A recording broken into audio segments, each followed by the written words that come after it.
Okay, so my old controller broke. Here it is. It's just a regular Xbox One controller. It lasted me a few months.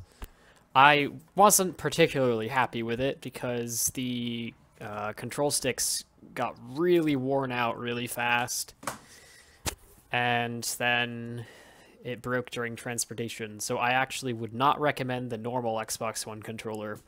However, the improvements of the Elite version of it seemed pretty worth it. It seemed like it would be a pretty good controller with all the improvements they did. So I decided to order this, and I'll be telling you my first impressions of it. And I have already opened this box before, but I'm just doing it again so you can see. So here it is.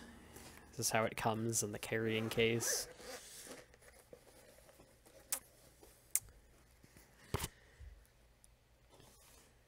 Alright, so here's how it comes when you take it out. It comes with these paddles on, the two small concave sticks, the short ones, and this D-pad. It's got all these replaceable parts.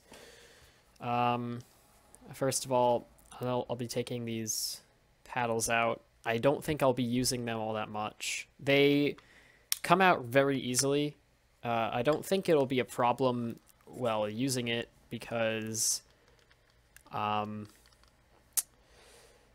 if you brush up against it this way, they'll sort of come out of place, but they are held in place magnetically, and the mechanics of it are pretty good, so I don't think they should be coming out when you're using it. Like if I shake the controller, none of the pieces come out.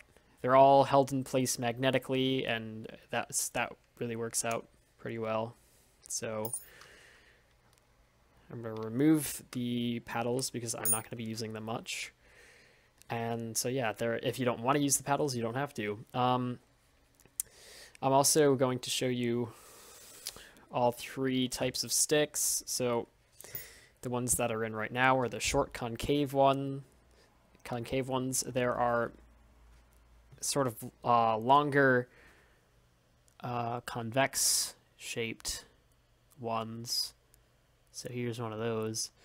This is the shorter concave one. And then there are the tall concave sticks. And these are supposed to give you a greater degree of precision.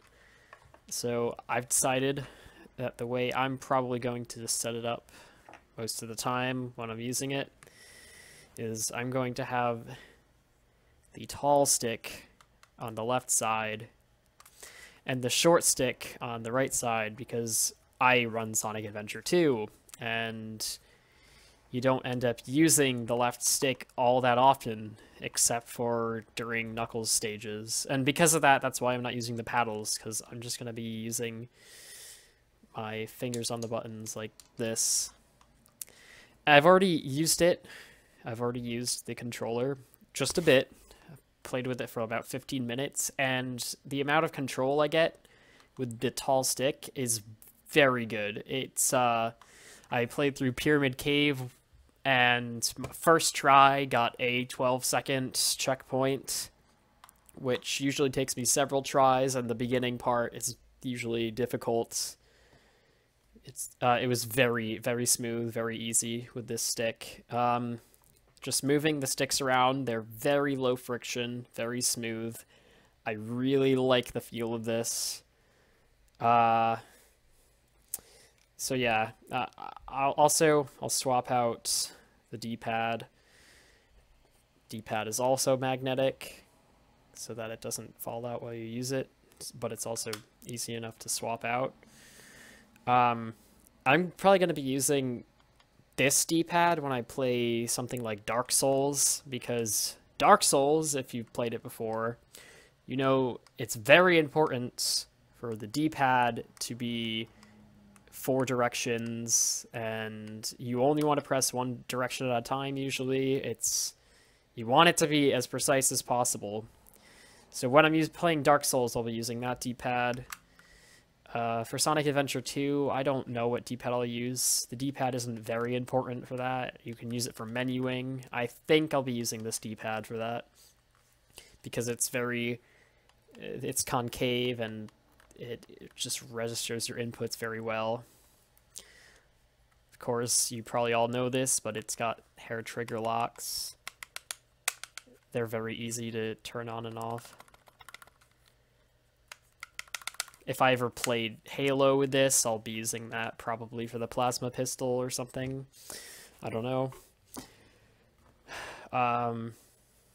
Yeah, it feels a little heavier, definitely heavier, but it's not like a brick to hold. It's still very comfortable. I like this weight actually. It's got some weight to it. I like the feel of it. It feels very nice. The triggers and bumpers are not metal. They are plastic that it just looks like shiny, chromy sort of metal.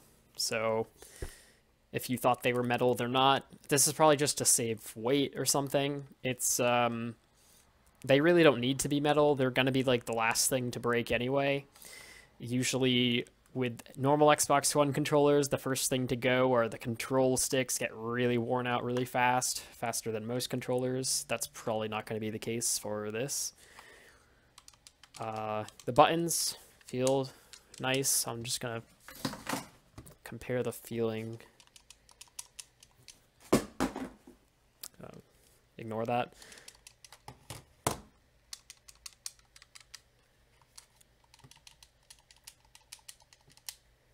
They look maybe slightly bigger, which I like. I don't know. I can't really tell. They do feel a bit better. I can't tell if they're actually different, but they do feel better. So it comes with a set of. It comes with batteries. And I am just probably not even going to be using these batteries. I'm going to be using the battery pack from my old controller because it's rechargeable. I don't want to have to deal with replacing all the batteries all the time. So that just goes in like this. I believe this should still work. Yeah, it still turns on. So it obviously it works with that too. It does not come with that though. It does come with a USB cord, a micro USB cord. It's about 2 meters long, maybe even longer than that. It's very long. It's as long as you would ever need it to be. So that's all it comes with. There's also other stuff in the box. I've covered everything in the carrying case, but let's see what else is in this magical box of delicious goodies. It's got this manual. It's a quick setup guide. I'll be looking at this later. It's probably not important now.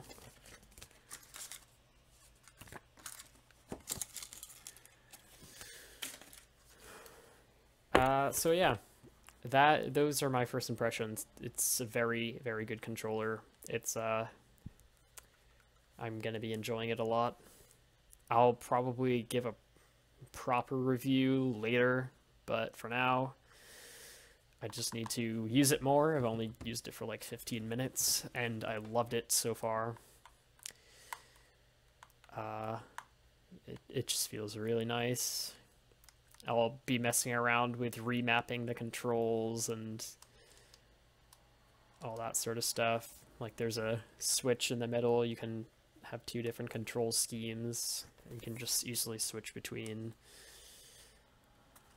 You can configure dead zones and stuff. I think I will be doing that so that I can move very precisely and slowly as Sonic. That will be helpful for setting up like Pyramid Cave door skip, that sort of stuff.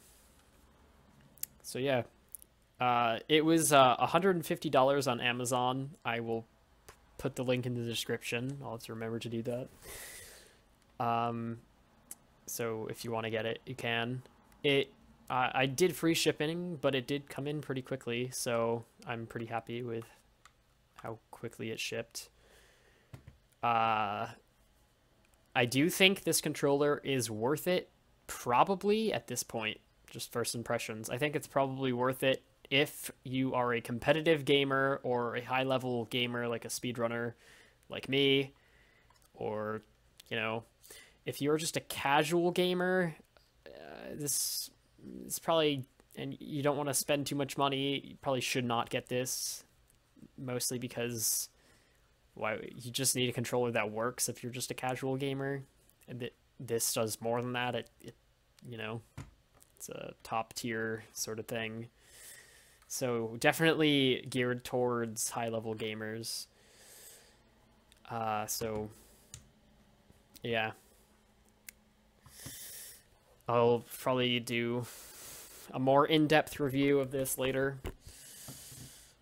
For now, like it and subscribe if you want, and have a nice day.